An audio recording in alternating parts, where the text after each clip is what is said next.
Una stagione di rilancio per il Castello del Cataio, araba e fenice che tenta di rinascere dalle sue ceneri, ma sulle nuove iniziative incombe il progetto di centro commerciale contro il quale la direzione registra quotidiane manifestazioni di solidarietà. In un continente come l'Europa in cui sarebbe impensabile costruire di fronte a un grande monumento così una grande struttura commerciale, cosa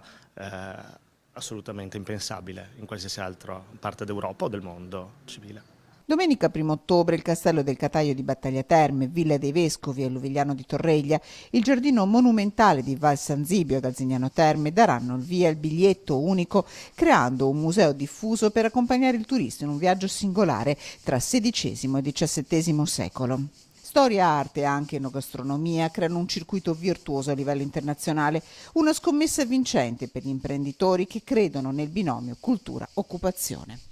Non è la nostra idea di economia e non è la nostra idea di sviluppo, ne proponiamo un'idea di sviluppo e ci proviamo a dare una proposta di sviluppo diversa, una proposta di sviluppo compatibile con l'ambiente, con il territorio, si può creare posti di lavoro nella cultura e nell'arte.